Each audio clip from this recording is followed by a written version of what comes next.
এই যে বাজেট নিয়ে আমি যে একটু রস করে কথা বলছি, আপনি বলছেন জিনিসপত্রের দাম বাড়ছে, এই বাড়ছে, সেই বাড়ছে। Let us come to some items.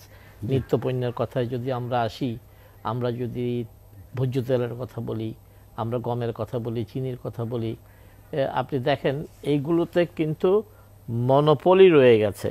অধ্যাপক ডক্টর আহসানুল আলম পারভেজ স্যার, আপনার কাছে যেতে চাই। আমরা যেটি শিরোনাম রেখেছি, আপনি জানেন যে মূল্যস্ফীতির যে অবস্থা সারা বিশ্বে, বিশেষ করে খাদ্যপণ্যের দাম যেভাবে ঊর্ধ্বগতিতে বাড়ছে, আসন্ন বাজেট বা বাংলাদেশের যে বাজেট আসবে সামনে, সেই বাজেট আসলে সেই উদ্বেগ, উৎকণ্ঠা, জনমনের যে একটি প্রভাব পড়ছে সেটি প্রশমনে কতটা ভূমিকা রাখবে? আপনার মাধ্যমে আপনাদের সমস্ত দর্শকদের সালাম। বাংলাদেশ অর্থনীতি সমিতির সাধারণ সম্পাদক এখানে থাকাতে সিরিয়াস টকগুলো উনি করবেন, আমি আমার হৃদয়ের কথা বলতে চাই। প্রথম কথা হচ্ছে, এই যে আপনি বাজার দরের কথা বলছেন, ইনফ্লেশনের কথা বলছেন, তো আমার এখনই মনে পড়ে যাচ্ছে এই আমাদের শিল্প প্রতিমন্ত্রী নিজে বলছেন যে মানুষ বাজারে গিয়ে কাঁদছেন।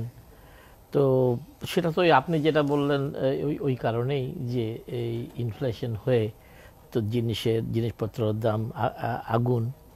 কিন্তু আসলে দেখেন,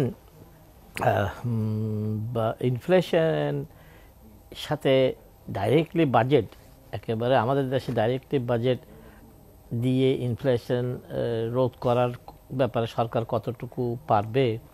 তো অর্থাৎ উনি তো ভালোই জানেন যে অ্যান্টি ইনফ্লেশনারি মেজার্সগুলো আমাদের বাজেটে হয় না। তো কিন্তু আমি যদি আরেকটু অন্যভাবে আসি, যে আমরা দেখতে পাই প্রত্যেক বছর বাজেট 10-12% বৃদ্ধি পায়। এবারও বাজেট ওরকম হয়ে 746,000 লক্ষ কোটি টাকা হতে যাচ্ছে। That is also increase. কিন্তু দেখেন, কখনো জনসংখ্যার একটা বাজেট আসছে, জনসংখ্যা 10-12-15% মানুষের মুখে শেষ হাসি ফুটাতে পারছে না, দারিদ্র্য কমাতে পারছে না, জিনিসপত্রের দাম বরং বাজেটের আগের থেকে পরে জাম্প করে। সো বাজেটের এই ধরনের বাস্তবতা আমি এবারও দেখতে পারবো বলে আমি মনে করি, এবং উনি ভালো বলতে পারবে যে বাজেটের কলবর বৃদ্ধি পাচ্ছে। তো আমি যে জিনিসটা নিয়ে বেশি কনসার্ন, সেটা হচ্ছে আপনার আমাদের প্রশাসনিক ব্যয় প্রায় 19.99% ছিল। আমাদের ল অ্যান্ড অর্ডার, পুলিশ বা আমাদের বাহিনীগুলোর জন্য 4.5% ছিল।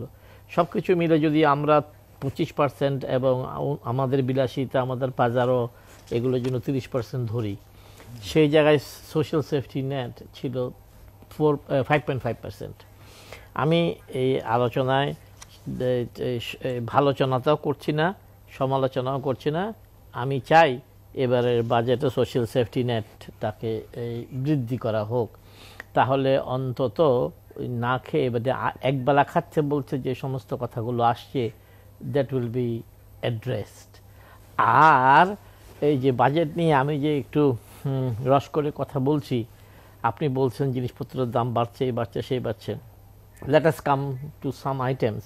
নিত্য পণ্যের কথায় যদি আমরা আসি, আমরা যদি ভোজ্য তেলের কথা বলি, আমরা গমের কথা বলি, চিনির কথা বলি, আপনি দেখেন এইগুলোতে কিন্তু মনোপলি রয়ে গেছে। যে পুরো 16-17 কোটি মানুষের তেল লেস দেন 1 ডজন লোক ইম্পোর্ট করে। এই যে আইটেমগুলো মনোপলিস্টিক নিয়ন্ত্রণের মধ্যে রয়ে গেছে, অর্থাৎ এটা তো অনেকটা মনে হবে যেন রাষ্ট্র 16 কোটি মানুষের তেল ইম্পোর্ট করার জন্য, চিনির ক্ষেত্রেও চিনি রিফাইন করার সুযোগ সুবিধা খুব কম মানুষের আছে। হেলাল ভাই এটা ভালো বলতে পারবে। তারপরে গমের কথা বলি, যেটাই আমরা বলি বাল্ক পাচ্ছে, এর জন্য অ্যাডভান্টেজ পাচ্ছে এক্সেলেন্ট ইম্পোর্টার। সব মিলে বাজেট এর মাধ্যমে পণ্যের দাম কমবে, বা আমি এই সামান্য ট্যাক্স অ্যাডজাস্টমেন্ট যদি আমি মনে করি না। তাই আমি বরং জাম না দিলেই বাজেটের আগেই তো পণ্যের দাম বেড়ে যায়, কোনো বছর বাজেটের আগেই বেড়ে যায়, কম পাইনি। সো ওই ধরনের পরিস্থিতি না হোক, এটাই চাই। কিন্তু বাজেটের পরে যে বাজারে গিয়ে মানুষ কাঁদছে, সেই কান্না হাসিতে রূপান্তর হবে, এমন কোনো বিশ্বাস বা আস্থা আমার নাই। কিন্তু এখানে আসলে সরকারের কি করার আছে? বৈশ্বিক সংকট, সারা পৃথিবী জুড়েই তো মূল্যস্ফীতি। Now you have come to the point. So সরকারের কি করণীয় আছে? অবশ্যই করণীয় আছে। করণীয়টা হচ্ছে যে বাজেট কার জন্য। বাজেট হওয়ার আগে আমরা ব্যানার ছাপিয়ে রাখি, বাজেট জনবান্ধব, বাজেট জনবিরোধী। তো এই স্পেস থেকে বেরিয়ে এসে বাজেটকে অ্যাড্রেস করতে হবে।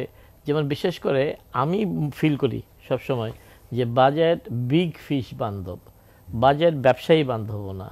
আমরা যদি স্মল মিডিয়াম বা এই ধরনের ব্যবসায়ীদের কথা বলি, যারা সত্যিকার অর্থে যারা লক্ষ লক্ষ কোটি মানুষ সেই ব্যবসার সাথে জড়িত, বাজেট ওদের জন্য ফ্রেন্ডলি না।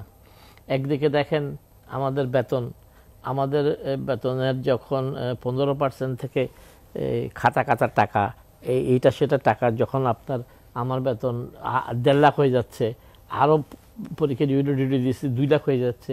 সো স্ল্যাবে গিয়ে ওটা গিয়ে অলমোস্ট 20-25 হয়ে যাচ্ছে। আর কর্পোরেট ট্যাক্স কমাতে কমাতে কোথায় নিয়ে এসছে। ব্যাঙ্কগুলোর জন্য তো ডোরম্যান ইনকামই একটা বিশাল আয়। তো তাই আমি সেটাই সবসময় বলছি, বাজেট ব্যবসায়ী বান্ধব হলো আমরা সবচেয়ে খুশি হতাম। কিন্তু বাজেট ব্যবসায়ী বান্ধব না, বাজেট বিলোনিয়ার বান্ধব, বিগ ফিশ বান্ধব, এবং যারা এই আমাদের অর্থনীতিতে আপনার সবচেয়ে বেশি টাকা ব্যাংক থেকে নিতে পারে, বড় ব্যবসা করতে পারে, বাজেট তাদের বান্ধব। এবার আমি আশা করি ইলেকশনের বছর, আমি একটু আরেকটা টকশোতে আমি বলে এসেছি যে hungry man is angry man.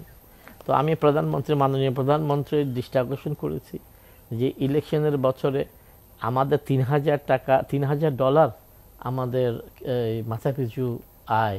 কিন্তু আমি আমার বাসা থেকে বের হলেই দেখি আমার মা খালা ভিক্ষা করছে, আমি বাসা থেকে বের হলেই দেখি চাচা বাবারা ভিক্ষা করছে, টোকাইরা হাঁটছে, আবদুল্লাহ চার দোকানে ঘামছে। তো বাজেট কিন্তু এদের জীবনে খুব বেশি পরিবর্তন আনতে পারেনি। আমি এবারের জন্য ভয় পাচ্ছি যে যেখানে 200 টাকা দিলে মিছিলে আসে, 400 টাকা দিলেই ট্রাকে করে দূরে চলে যায়, বিরিয়ানির প্যাকেট না দিলে ওয়াল টপকায়। এইবারে যদি ওদেরকে অ্যাড্রেস করা না হয়, আমি বলতে চাচ্ছি যারা বেকার, আমি বলতে চাচ্ছি যারা নিতান্তই প্রান্তিক মানুষ, ওদের দিকে নজর না দিলে এবারের ইলেকশনে তারা ভায়োলেন্সে নিজের পলিটিক্যাল লেবার হয়ে ভায়োলেন্স। আপনার কাছে আমি আবার আসবো।